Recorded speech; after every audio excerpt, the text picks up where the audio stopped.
Om Swastiastu, selamat pagi. Kita berjumpa kembali dalam pertemuan hari ini ya. Hari ini kita akan membahas mengenai penyajian data dalam statistika. Nah, kalau kalian mendengar istilah statistika, ini sebenarnya sudah kalian pelajari ketika duduk di bangku SMP dulu. Dalam statistika ini, yang umum kalian pasti lihat adalah mengenai tabel, kemudian mengenai grafik, baik itu diagram batang, diagram garis, diagram lingkaran, dan sebagainya. Tapi sebenarnya statistika itu apa?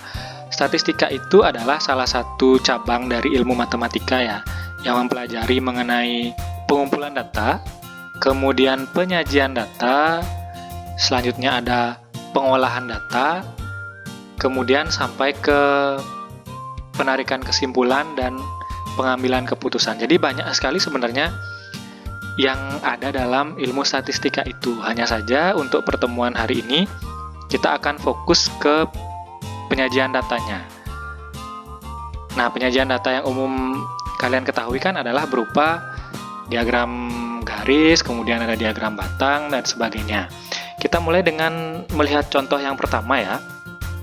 Ini adalah salah satu diagram batang yang menunjukkan jumlah penduduk di Kota Denpasar, yaitu per kecamatan, ini dibagi per kecamatan.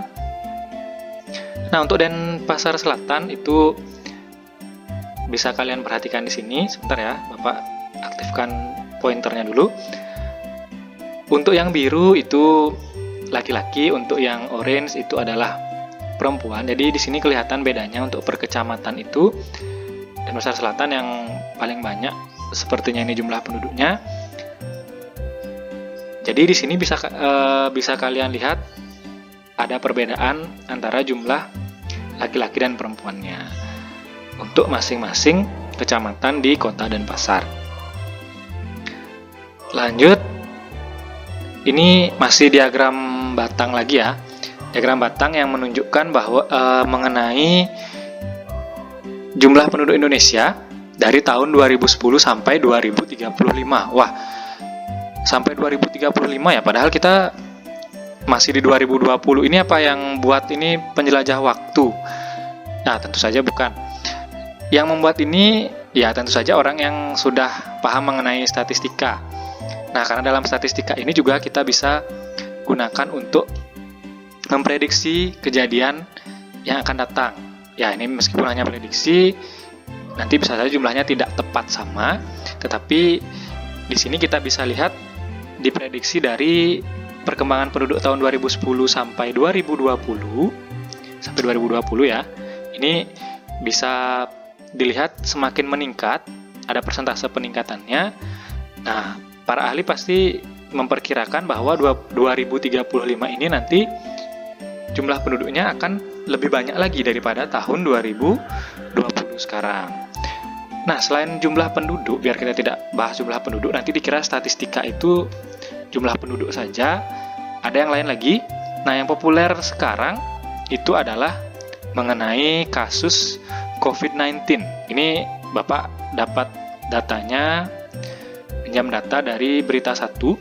Ini kasus COVID-19 harian di Indonesia sampai dengan 10 September 2020. Oke, di sini bisa kalian lihat ini berupa diagram garis dan juga diagram batang sebenarnya ya.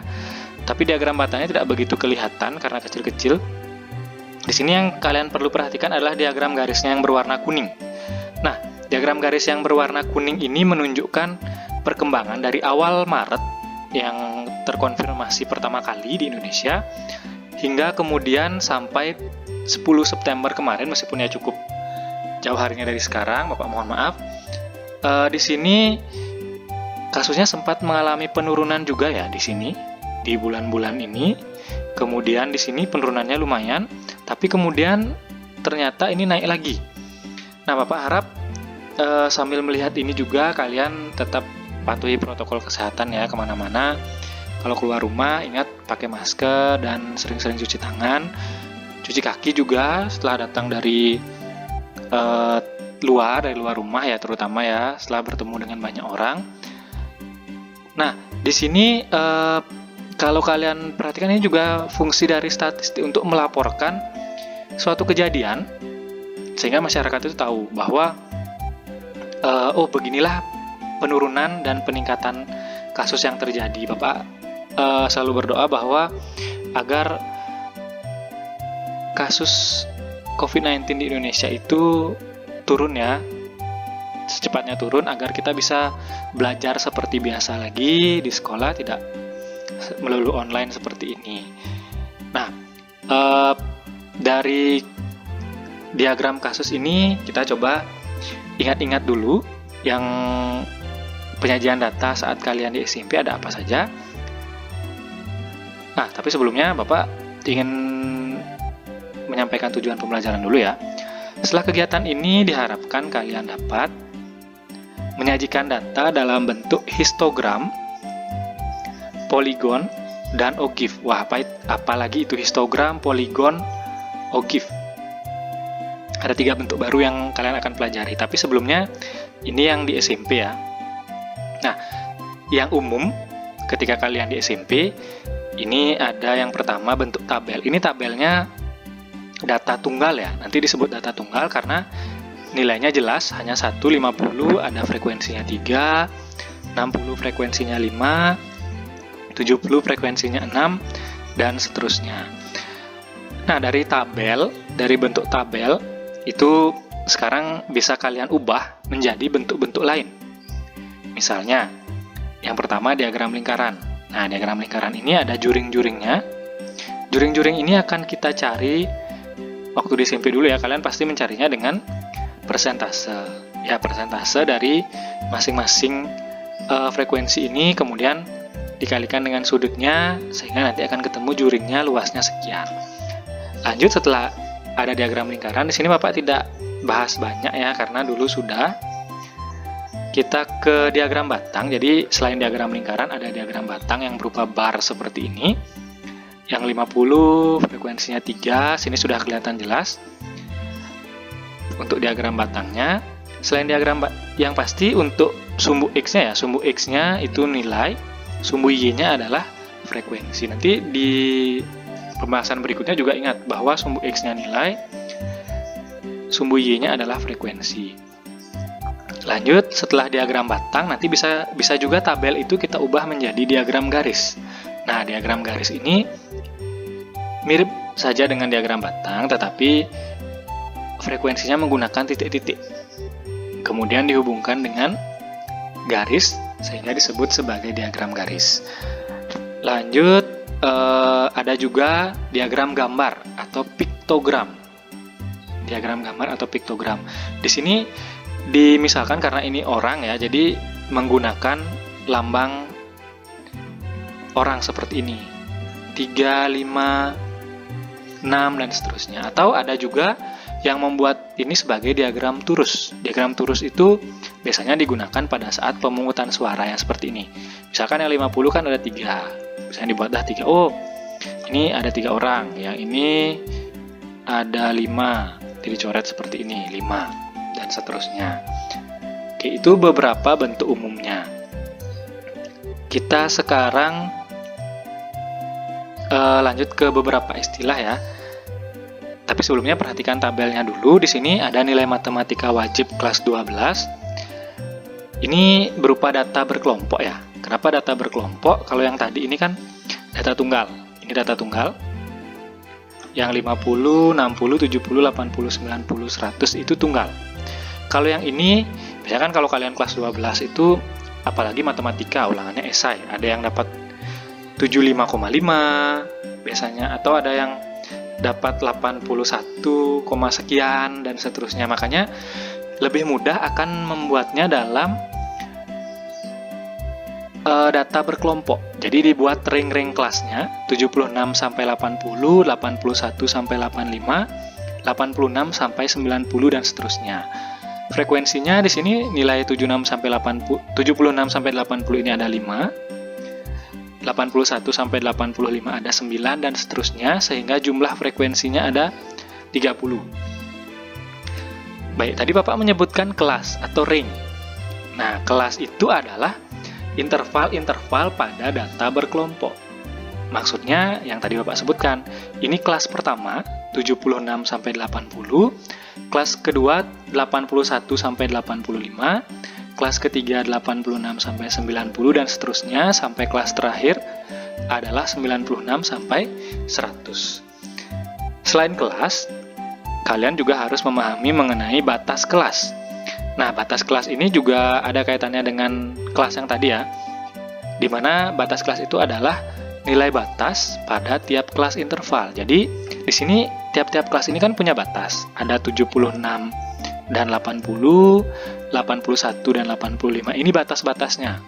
Yang sebelah kiri yang sebelah kiri ini adalah batas bawah, yang sebelah kanan itu adalah batas atas. Jadi kalau kalian ditanya, mana batas bawah kelas pertama? Berarti batas bawahnya adalah 76 kelas pertama. Batas bawah kelas kedua berarti 81. Oke, ini Bapak bersihkan sebentar biar nanti tidak bingung karena banyak coretan. Oke, lanjut. Setelah batas itu ada tepi. Nah, tepi ini masih ada kaitannya dengan batas kelas juga, tapi berbeda ya nilainya dengan batas kelas. Tepi kelas ini bergantung juga pada batas kelas. Yang pertama seperti tadi ada tepi bawah. Tepi bawah ini menggunakan batas bawah. Ya, tepi bawah menggunakan batas bawah, yaitu batas bawahnya dikurangi 0,5. Sebagai contoh Bapak ambil ini ya, batas bawah kelas pertama 76,5 itu untuk mencari tepinya ya 76-nya dikurangi 0,5 itu adalah 75,5. Maka tepi bawah dari kelas pertama adalah 75,5. Tepi bawah kelas kedua juga sama. 81 dikurangi 0,5 hasilnya adalah 80,5. Kalian bisa lihat tabel ini TB-nya. Kalau kalian hitung sampai bawah nanti akan memperoleh hasil TB seperti ini. Nah, selain tepi bawah, sama seperti batas kelas juga pasti ada tepi atas atau TA. Tepi atas itu seperti tadi, kali ini yang digunakan adalah batas atas tetapi ditambah 0,5. Misalnya, tepi atas kelas pertama ya, tepi atas kelas pertama itu bisa kalian cari dengan cara 80 ditambah 0,5 yang akan menghasilkan 80,5 seperti tabel yang baru muncul ini. 80,5, 85 ditambah 5, 85,5 dan seterusnya. Itu nanti akan menimbulkan tepi atas dari masing-masing kelas. Kemudian lanjut lagi, setelah tepi itu ada panjang. Nah, panjang kelas ini masih juga berkaitan dengan tepi atas dan tepi bawah nanti. Tetapi di sini panjang kelasnya kalau kalian bisa perhatikan gimana sih caranya menghitung panjang kelas. Ada beberapa cara sebenarnya. Bisa kalian cari dengan cara mendata masing-masing nilai yang ada pada kelas tersebut. Misalkan panjang kelas yang pertama. Ingat ya, panjang kelas ini harus sama. Tidak boleh berbeda antara kelas pertama, kelas kedua, 3, 4, dan 5. Tidak boleh berbeda, harus sama. Caranya didata. Misalkan kelas pertama ya, di situ kemungkinan ada nilainya adalah 76, 77, 78, 79, dan 80. Ada 5 nilai. Ada 5 nilai, jadi panjang kelasnya bisa kalian tulis 5. Kalau kelas kedua juga sama, 81, 82, 83, 84, 85. Ada 5 juga. Jadi masing-masing kelas itu panjang kelasnya pasti sama. Kalau kelas pertama sudah 5, kelas berikutnya pasti 5 juga. Kemudian bisa juga kalian menggunakan cara yang kedua, yaitu tepi atas dikurangi tepi bawah. Di sini 80,5 dikurangi 75,5 juga menghasilkan 5. Jadi sama, mau kalian mencacah satu persatu anggota nilainya atau mungkin tepi atas dikurangi tepi bawah juga bisa, silahkan kalian yang memilih ya. Lanjut yang berikutnya ada titik tengah. Nah, nilai titik tengah ini juga bergantung dari panjang kelas. Bisa kalian cari dengan panjang kelasnya. Nilai titik tengah ini biasanya dilambangkan dengan XI ya, X dengan I kecil di bawahnya. Itu titik tengahnya bisa kalian cari dengan cara ini ya. 76, 77, 78, 79, 80. Yang di tengah kan adalah 80. Maka ini adalah XI-nya. Ini titik tengahnya. Oke, berikutnya untuk mencari titik tengah berikutnya tinggal kalian boleh didata lagi, dicacah lagi, atau bisa juga menggunakan panjang kelasnya. Kalau titik tengah kelas pertama sudah 78, tambahkan terus dengan panjang kelas, nanti akan ketemu titik tengah kelas-kelas yang lain. Misalkan yang ini, yang kedua, itu ada 83 sebagai titik tengahnya. 78 ditambah 5 adalah 83, 83 ditambah 5, 88, ditambah 5 lagi 93, ditambah 5 lagi adalah 98, dan seterusnya. Oke, nanti kalau ada yang ingin ditanyakan, boleh melalui WhatsApp Bapak boleh, di Google Classroom-nya juga boleh, silahkan. Nah, berikutnya kita mulai dengan pembahasan pokoknya, yaitu mengenai yang pertama histogram. Masih menggunakan tabel nilai matematika wajib kelas 12 tadi. Histogram ini nanti akan mirip seperti diagram batang. Bedanya dengan diagram batang, pada histogram akan menggunakan tepi atas dan tepi bawah sebagai batas-batas pada gambar diagramnya. Oke, ini tepi bawahnya. Ingat, tepi bawah itu batas bawah dikurangi 0,5, tepi atas batas atas ditambah 0,5. Oke, nah ini gambar histogramnya. Dari mana kita bisa membuat histogram yang seperti ini? Yang pertama, kalian buat skala yang ini dulu ya, skala frekuensinya dulu. Boleh kalian langkar, artinya buat skalanya loncat 2-2 seperti ini untuk menyederhanakan gambar, atau boleh juga kalian isi di sini.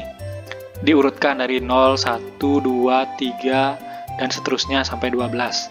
Boleh seperti itu, tapi sarannya Bapak gunakan skala, atau kalian ambil perwakilan-perwakilan biar tidak terlalu banyak. Ini kan frekuensinya masih sedikit. Ya, frekuensinya masih sedikit. Bagaimana nanti kalau frekuensinya misalkan sampai 100? Kalian kan tidak mungkin membuat dari 1 sampai 100. Keburu habis waktunya untuk menggambar itu saja. Nah, kemudian kalian buat kelas kosong di kiri dan kanan. Ya, buat kelas kosong di kiri dan kanan tujuannya adalah memberikan kelas untuk yang tidak tertulis di tabel ini. Artinya untuk kelas yang sebelumnya, sebelum 76-80 itu sebenarnya pasti ada kelas. Tetapi kan tidak tertulis di sini, makanya diperlukan space kosong di sebelah kiri dan sebelah kanan. Yang di kanan untuk yang lebih dari nilai 100 itu ada sebenarnya kelasnya, meskipun kalau kita cari nilai lebih dari 100 itu kan tidak memungkinkan ya kalau misalkan 100 yang paling besar. Tapi dalam menggambar histogram harus ada kelas yang kosong sebelah kiri dan sebelah kanan. Nah, berikutnya untuk batas-batas yang di bawah itu kalian tuliskan saja tepi bawah dan tepi atasnya. Contoh, ini yang kelas pertama ya. Kelas pertama tepi bawahnya 75,5, atasnya 80,5. Kemudian karena tepi atas kelas pertama pasti sama dengan tepi bawah kelas kedua, maka jadikan 1. Ini kelas keduanya dari 80,5 sampai 85,5. Nah, frekuensinya jangan lupa ditulis di bagian atas. Ini 5, kelas kedua ada 9, kelas yang ketiga yang paling banyak itu ada 11, kelas keempat dari 90,5 sampai 95,5 ada 3, yang terakhir ada 2. Boleh kalian isi garis-garis seperti itu, seperti ini. Silahkan, boleh.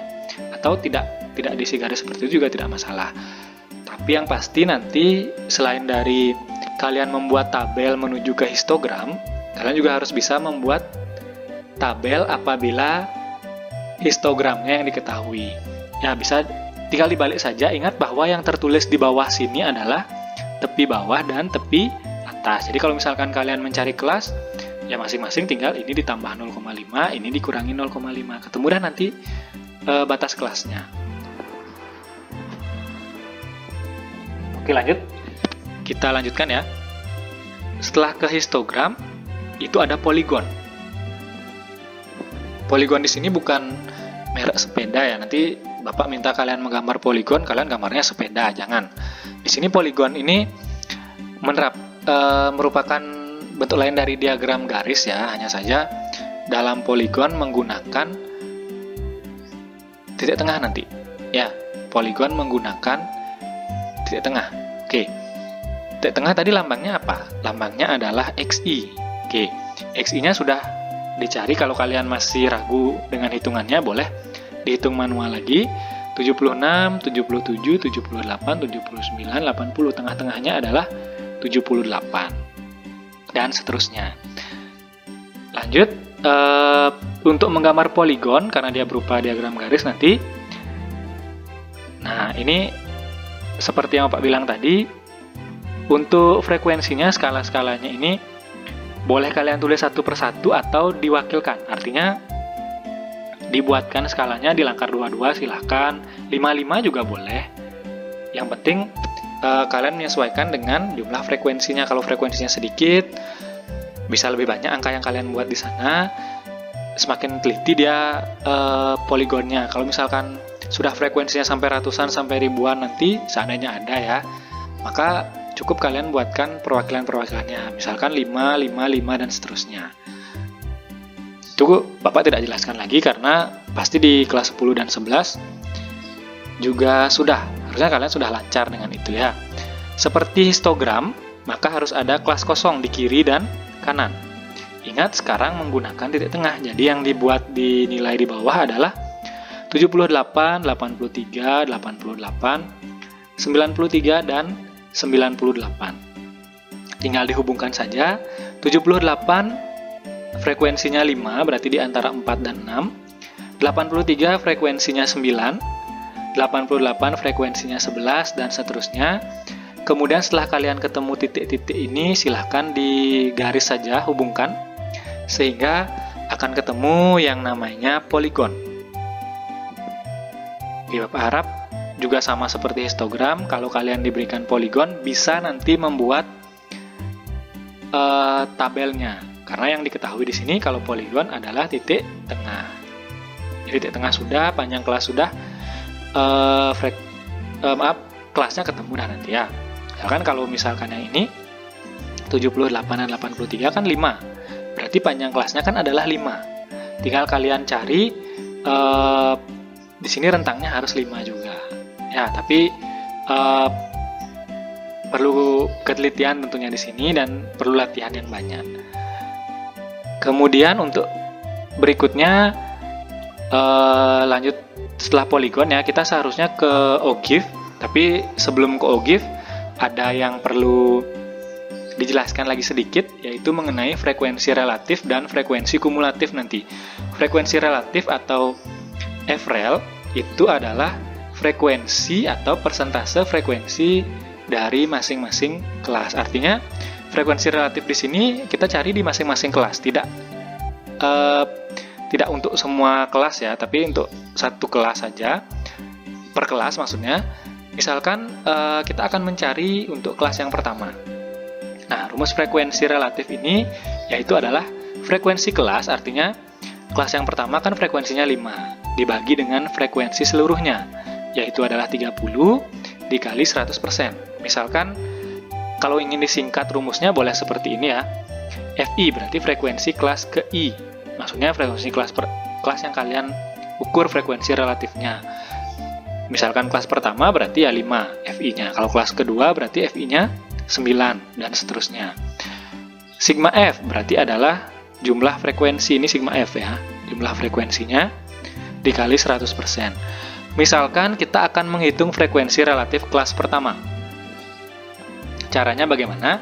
Caranya tinggal kalian masukkan FI-nya, F1 adalah 5, kemudian jumlah frekuensinya 30, sigma F-nya 30 kali 100%, maka kalian akan memperoleh hasil 16,67%. Untuk kelas-kelas yang lain, nanti kalian coba hitung sendiri, di mana nanti setelah kalian menemukan persentase ini, maka bisa digunakan untuk membuat diagram lingkaran atau pie chart.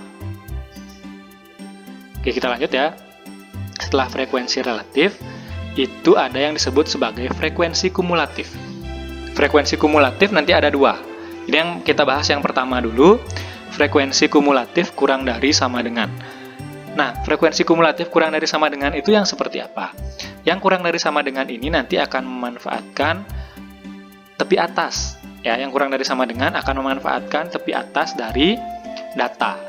Nah, misalkan kelas yang pertama tepi atasnya kan adalah 80,5 ya. Tepi atasnya 80,5. Kalian cari frekuensi yang kurang dari 80,5. Total frekuensi yang kurang dari 80,5. Ada berapa? Ada 5. Total frekuensi yang kurang dari 80,5 ada 5. Kemudian untuk kelas kedua, total frekuensi untuk yang kurang dari 85,5 total. Ingat total ya, atau jumlah frekuensi yang kurang dari 85,5. Berarti harus kalian jumlahkan 9 dan 5-nya. Hasilnya adalah 14. Atau contoh yang ketiga misalkan, yang kurang dari 90,5. Karena tepi atasnya kan 90,5 nih.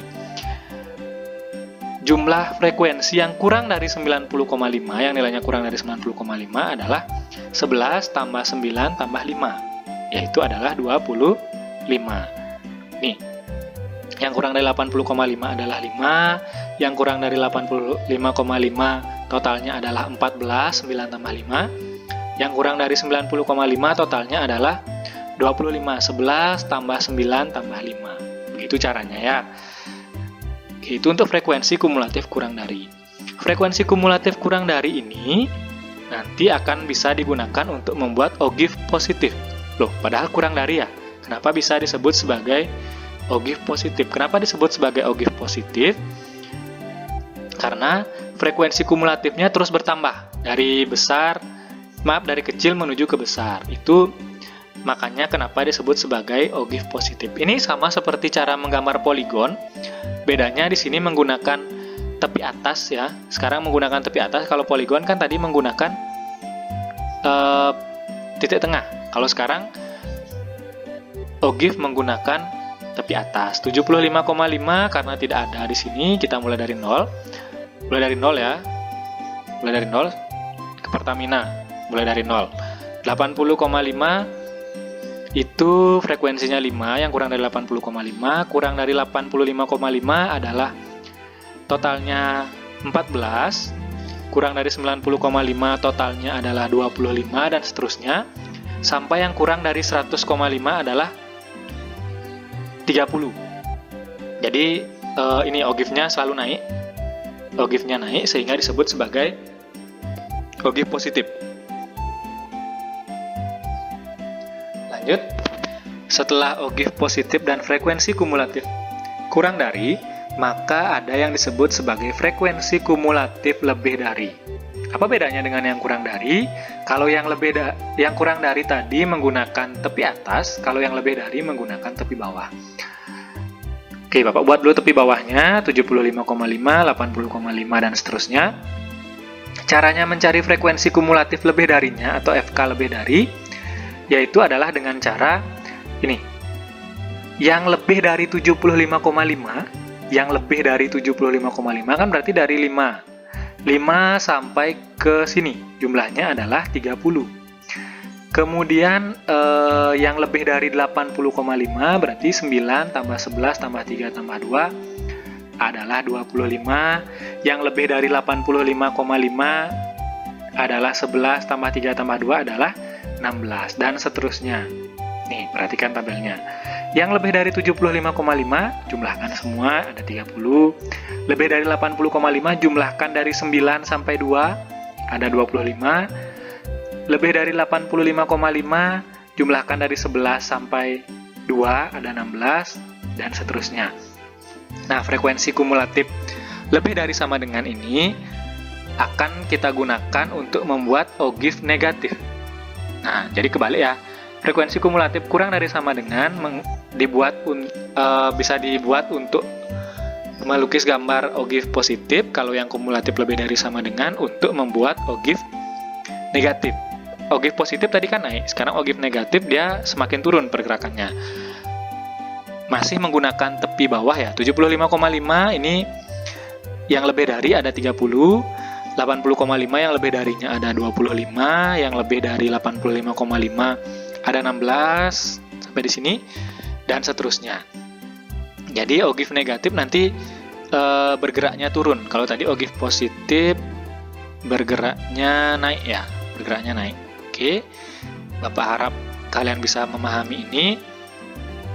Jadi kalau ada yang ingin ditanyakan, silahkan bisa lewat WhatsApp atau lewat Google Classroom. Ingat, untuk bahan belajar kalian jangan tertutup dengan video dari Bapak. Boleh cari video lain atau buku lain yang mungkin kalian lebih nyaman untuk mempelajarinya, silahkan. Jangan membatasi diri kalian sendiri, jangan membatasi ilmu kalian. Silahkan dikembangkan lagi lebih banyak. Ingat bahwa tidak cukup satu video, tidak cukup satu buku saja untuk kalian belajar. Apalagi zaman sudah canggih seperti ini, silahkan kalian lebih banyak untuk membuka-buka buku, membuka-buka internet. Mungkin di sana ada pembahasan yang sekiranya di Bapak sedikit ada kekurangannya, silahkan kalian cari di sana ya. Bapak harap video tadi bisa membuat kalian lebih memahami mengenai penyajian data dalam statistika. Kita akan bertemu kembali minggu depan untuk membahas mengenai ukuran pemusatan data, yaitu adalah min, median, dan modus. Sekian untuk pembahasan hari ini. Terima kasih sudah menyimak video Bapak dengan baik. Bapak tutup dengan para mesanti. Om Santi Santi Santi Om.